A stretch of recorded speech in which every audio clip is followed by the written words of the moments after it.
course, they need the private sector for GDP growth and job creation, but the private sector is a threat. So you have the opening and then the strangulation, and the opening and the strangulation, right? And so this is the dynamic you would expect because, once again, you can't be half communist. And so this regime is limited. It's limited in what it can do because it doesn't want to give up its power voluntarily. And so the space in which it can operate, how much private sector it can tolerate and what kind, whether it can open up at all politically, including relaxing censorship. These are limited by the nature of the regime, by the organizational weapon, by the power of the system is also a limitation on the system. 예, 레닌은 이제 아시다시피 그 사람은 이제 그 타타르 공화국 근처에서 태어났죠. 타타르 공화국일 겁니다. 그 카잔 대학을 나왔으니까 그 볼가 강가에 있는 공화국이죠. 레닌의 관상을 보면 그 집안 피 내력이 하나는 타타르고 또 하나는 유대인입니다. 엄마 쪽은 유대인이에요. 그러니까 유대 율법에 의하면 이 유대인이냐 아니냐는 모계로 전해지니까 레닌은 어떤 의미에서는 유대인이죠. 형이 이제 그 황제 제거 음모에 끼어들었다가 형이 사형을 당합니다. 이 러시아에서 이 정치범을 사형하는 게 흔하지는 않았어요. 그러니까 형이 굉장히 색깔이 진했던 사람이에요. 그 형이 레닌이 어렸을 때 형이 사형을 당한 다음에 집안이 고립돼요. 그 마을에서. 그러면서 레닌이 이제 마음속에 서원을 세우죠. 무슨 일이 있어도 제정 러시아를 엎어버리겠다. 그래서 거기서부터 아까 말씀드린 레닌주의 정당, 그쪽 사람들 용어로는 전위 조직, 뱅가드 오가니제이션을 구상을 하게 돼요.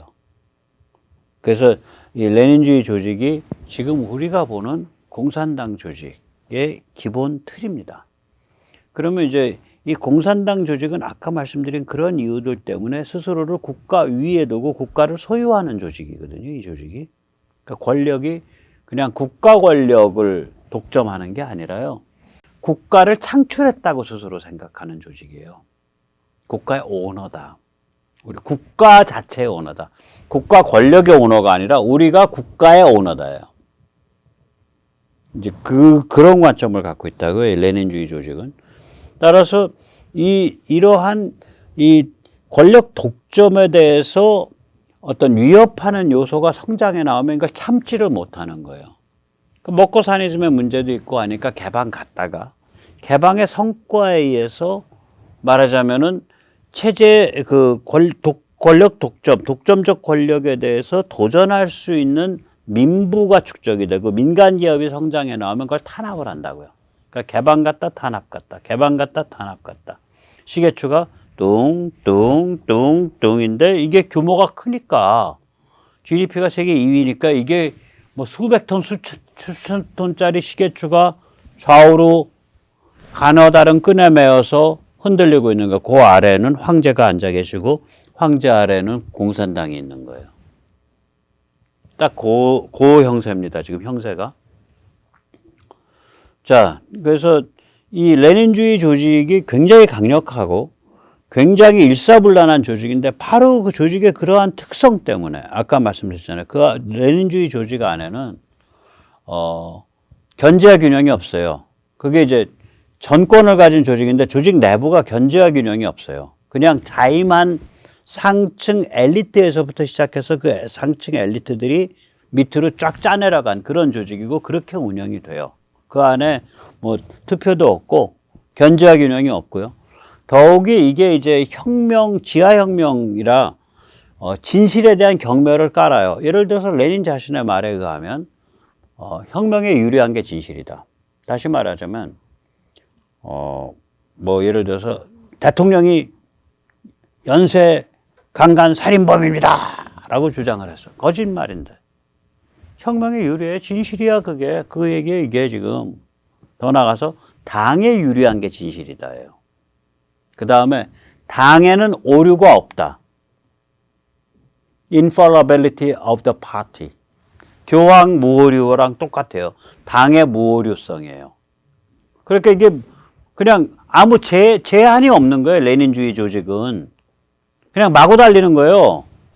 아무 브레이크가 없어요, 거기는.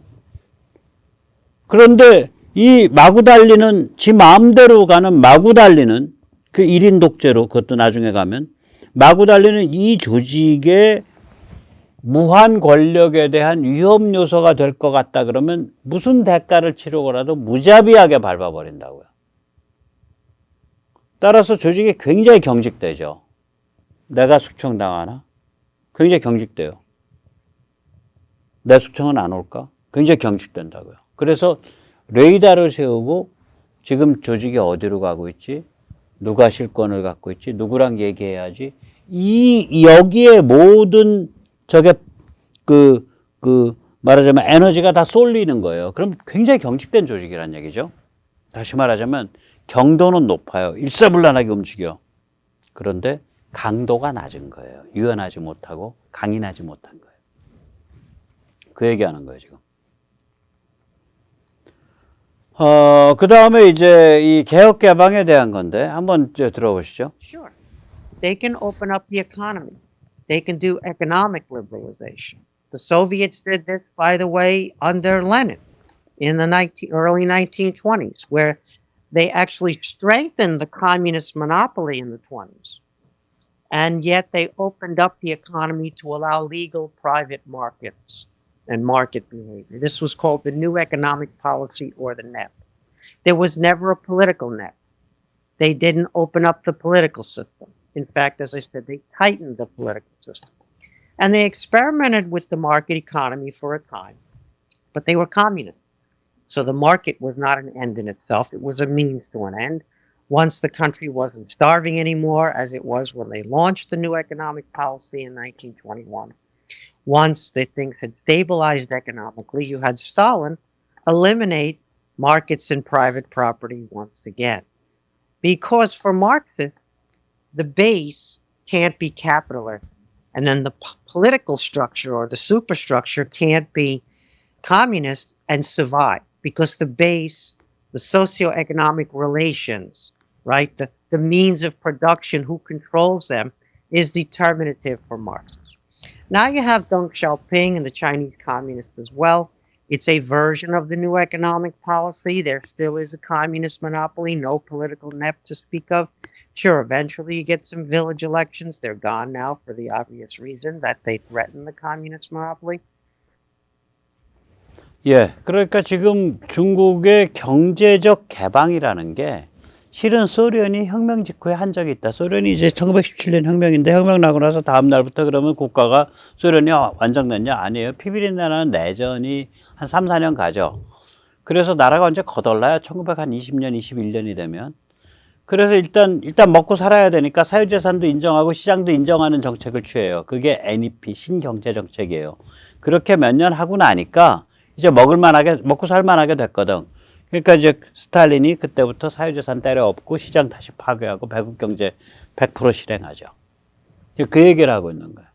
그러니까 공산당의 관점에서 시장은 적대적인 그런 그 제도지, 그게 목표가 아니다.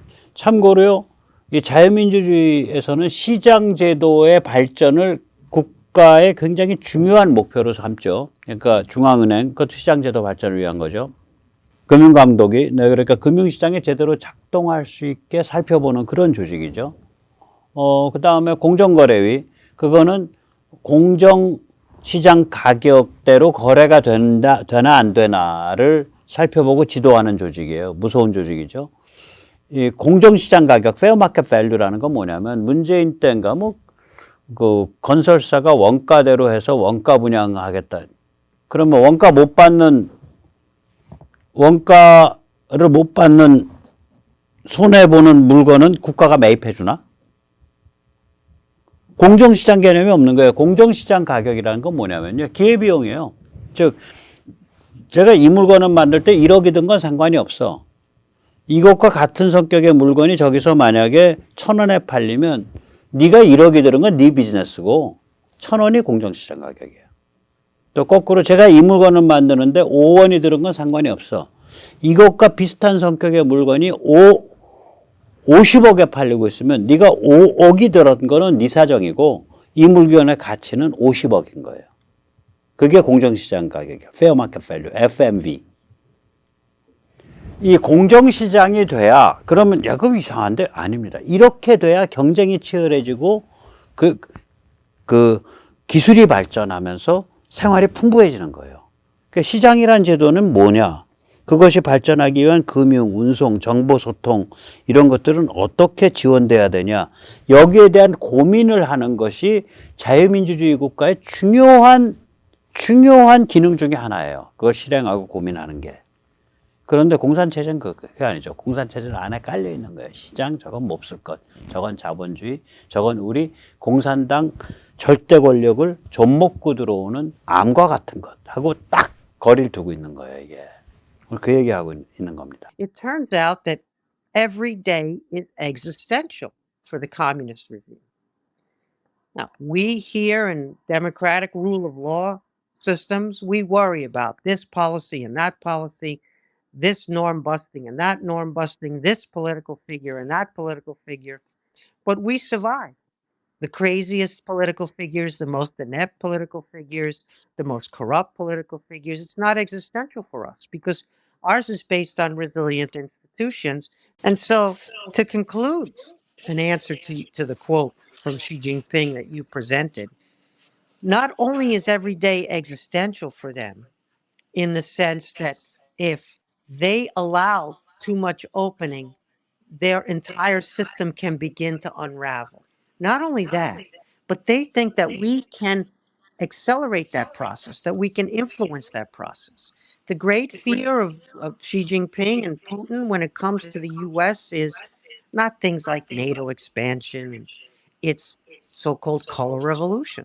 It's so called democracy, Western values, rule of law, universal human rights, penetrating the Chinese public sphere, penetrating the consciousness of the people, and spreading, and therefore giving rise to calls for opening up the political system. And they must live with this every day. Try to reap the benefits of the global economy and import the technology and import the foreign direct investment and make sure they deepen the trade ties and some of those dependencies on the Chinese economy that they're able to manipulate. But when they do that, the ideas and the values and the practices sometimes ride along with the technology, with the FBI. And so that's a very difficult proposition to manage on a day by day basis. And we see how worried they are about this. And you know what? He's right to be worried. 네, 그렇습니다. 다시 말하자면 이 시계추가 움직이고 있는 거죠.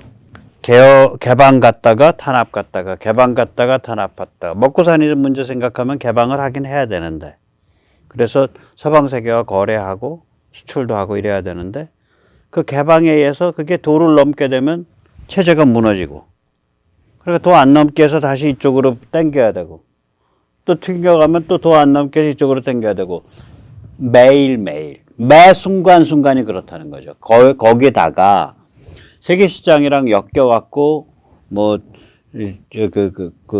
서로 간에 이제 관계가 깊어짐에 따라서 일반 민초에게 서방의 가치관, 서방의 법치 정신, 서방의 자유민주주의 정신, 서방의 그러한 개인에 관한 관념 이런 것들이 알게 모르게 이렇게 스며들게 돼서 그게 언젠가 전면적인 정치적 저항으로 나타나면서 정치 개혁을 요구하게 되는 상황, 색깔 혁명이 일어나는 상황 이것이 제일 공포스럽다는 거예요.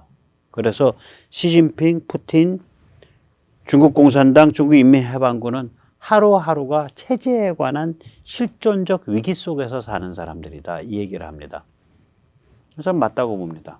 그러면 이제 우리가 여기서 이런 코킨에 대한 얘기 또 중국 코킨이 한 얘기 또 중국에 대한 얘기 이런 걸 보면서 이대로 가면은 이제 한국과 중국이 본원적인 대결 구도가 생기겠구나. 그리고 북한 자유화가 그 대결 포인트가 되겠네. 이 생각을 합니다. 일단 뭐 불과 이제 우리가 이재명 보유국이고 문재인 보유국이고 더불어 중국당 보유국이잖아요. 요번에 이거 싹 정리해야 됩니다. 이번에 종중 친중 세력을 제압 순치를 해야 돼요. 그리고 한미동맹과 한미일 삼각체제를 강화를 해야죠. 그래서 한국이 중국 영향권으로 끌려 들어가거나 중국의 반식민지가 될 수 있는 그 위험성은 이제 완전히 뿌리를 뽑아버려야 됩니다. 자, 이게 됐다고 치면 지금 세계가 신냉전으로 해서 중러북 이 변형 공산 전체주의를 딱 왁구를 짜가지고 몰아붙이고 있는 상황이기 때문에 그러면 이제 그 상태에서 한국이 최일선에 있기 때문에 중국과의 본원적 대결 구도가 모습을 드러내게 되죠. 이 본원적 대결 구도의 결국은 뭐냐? 북한 자유화가 돼요, 이게. 그럴 수밖에 없어요.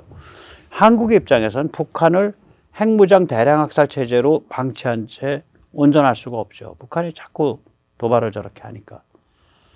거기다가 북한의 김일성 영생교는 지속 가능성이 급속히 저하되고 있다고요. 저게 뭐냐면은 북한의 체제의 존재 이유는 원래는 상당히 안정된 지정학적 완충지대예요. 미국과 중국, 미국과 소련 사이에. 그런데 안정된 지정학적 완충지대라면 절대로 핵과 탄도미사일을 다루면 안 돼요. 장거리 탄도미사일을 다루면. 그거는 불완전한 바로 뭐 아니면 도게임이거든. 그래서 북이 스스로 핵과 탄도미사일, 핵과 미사일을 다룬 순간 자기 자신의 안정된 지정학적 완충지대라는 존재 이유를 없애버린 거예요. 북한이 스스로. 김정일이가. 자, 그래서 북한이 저렇게 되면 이제 핵과 미사일을 또 러시아랑 중국이 도와줬단 말이야. 그러면 잔뜩 끌고 있으니까 그게 그렇잖아. 저렇게 민감한 물건을 도와주면 그럼 그놈이 자기 말 듣냐? 아니야. 북한은 또 계산이 달라져요. 그런 치명적 무기 WMD를 많이 갖출수록 여차하면 미국의 국가를 매각하고 지배 집단은 카리브해로 가서 마끼아또인가? 뭐 그런 멋있는 칵테일 마시면서 선탠할 수 있다고요? 미녀들에 둘러싸여서, 미남들에 둘러싸여서. 그러니까 계산 속이 또 달라진다고요. 그래서 저게 계속 지속 가능한 상태가 아니에요. 중국도 멍청한 게 북한에 대해 서로 모순이 되는 두 개의 역할을 설정해서 북한에 맡김으로써 발등을 찍었죠. 방금 말씀드린 대로. 북한에 대해 둘 중에 하나만 해야 되거든. 뭐 아니면 더 몰빵 게임에서 올린 게임 해가지고 빨리 결판 내버리든지, 즉 핵미사일로. 아니면 핵미사일 같은 거 뜯어 말리고 북한을 상당히 안정된 미국과의 군사지정학적 완충지대로 두든지 둘 중에 하나지 둘을 같이 할 수가 없어요. 중국인데 둘을 같이 시도했다고. 그래서 저게 북한의 체제의 존재 이유도 망쳐버렸고 중국이 북한을 계속 끌고 갈 수 있는 그러한 기본적인 이유도 망쳐버린 거예요. 그러면 이제 중국이 빈틈만 보이면 치고 들어간다는 얘기야. 미국 입장에선. 더 이상 한반도에 관해서 스테이터스코어 현상을 유지하는 그런 입장을 안 지킬 거예요. 미국이. 저 고라픈 놈들이다. 중국도 그렇고 러시아도 그렇고 북한도 그렇고. 틈만 보이면 치고 들어갈 거라고요. 그러니까 중국은 따라서 저게 힘이 빠지면 결국은 뭐 전쟁을 통해서 북한을 내주는 게 아니라 그냥 힘에 밀려갖고 북한을 내주는 그런 상황이 올 수 있어요, 저게. 그래서 북한을 유지 보호할 수 있는 오지랖이 줄어들 가능성이 높고요. 그렇게 됐을 때 북한이 자유화된다는 얘기는 그러니까 우리의 통일은 북한 자유화예요. 그게 뭐 일체제 이국가든 한국의 보호령이 됐든 뭐가 됐든 간에 북한 자유화가 통일이에요. 그러니까 우리가 이 자유공화 세력이 좀 담론을 안 한 거야. 통일은 북한 자유화다. 북한 자유화가 흡수 통일이냐, 일체제 이국가냐, 그 보호령이냐, 자치 보호령이냐 이런 여러 가지 중에 국가연합이냐 여러 가지 중에 뭐가 될지는 그때 펼쳐가는 상황 속에서 북한 주민이 스스로 선택하고 대한민국 사람이 스스로 선택하면서 정해져가는 아직 완성되지 않은 여백의 그림이다. 그건 그냥 완성되지 않은 캔버스다. 어떤 길이 될지. 그러나 그 캔버스 자체의 이름은 북한 자유화다. 이거죠. 우리가 그렇게 정의를 해야 됩니다. 그래서 이게 북한 자유화가 되면 이게 중국에 대한 결정적인 심리적인 폭탄이죠. 그 색깔혁명을 촉발시킬 수도 있어요. 따라서 중국도 이 사정 아니까 북한 자유화를 둘러싼 한중 사이의 본원적 대결 구도는 이거 굉장히 심각한 비즈니스예요. 그래서 우리가 독침을 갈고 닦아야 됩니다. 그런데 이러한 상황이 이제 미국 서방과 한국이 딱 궁합이 맞거든요. 미국 서방도 말하자면 중국을 제압순치해야 되고 중러북을 제압순치해야 될 상황이고 한국도 그렇단 말이에요. 이제 특히 미국의 관점에서 보면 이 슈퍼 미들 파워가 필요해요. 이제 폴란드다 그러면 저건 미들 파워로 지금 올라서는데 한국은 미들 파워급이 아니에요. 제가 만든 용어입니다. 슈퍼 미들 파워급이에요. 거의 미국 자유주행에서 미국 다음에 두 번째 가는 실세 비슷하게 돼가고 있다고요, 지금. 한 10년 지나면 그렇게 될 거예요. 일단, 저 무시무시한 중국 또 북한에 대해서 최일선 영내 지킴이를 꿋꿋하게 해낼 수 있는 파워를 갖고 있잖아. 두 번째는 첨단 먹거리 파트너 아니에요, 미국의. 배터리, 반도체, 이런 것들. 원전. 그 다음에 세 번째는 이게 워낙 무역 규모가 크니까 무역 자이언트잖아요. 그러니까 세계 경제 시스템의 큰 기둥 중에 하나란 말이에요. 네 번째는 뭐냐면 나토 국가들 또 동남아의 친서방 국가들의 무기 공급 역할을 해주고 있잖아요. 그 다음에 다섯 번째는 뭐냐? 바로 이 서방의 가치, 일단 한국도 서방이니까 개인, 자유, 인간 존엄, 신앙과 종교에 대한 존중 이런 서방 가치에 대한 문화 전도사고 가치 전파자가 됐잖아요. 그래서 이게 슈퍼 미들 파워예요, 한국이 지금. 그래서 한국이 없어버리면 이게 안고 없는 찐빵이 돼요. 지금 전체 이 세계 구도에서. 그래서 이게 G7에 한국을 좀 모셔간다니까요. 제가 보기에는. 자, 그래서 우리는 신냉전, 우리 냉전의 최대 승자죠. 냉전의 최대 수혜자기도 하고. 신냉전 역시 그러면 안 되겠냐. 그래서 니체 생각이 나더라고요. 니체가 그런 말 했어요. Was that life? Well then, once more. 야, 그게 인생이었어? 좋았어. 한 번 더. 우리 한국인들 이렇게 말하면 안 될까요? Was that Cold War? Well then, once more.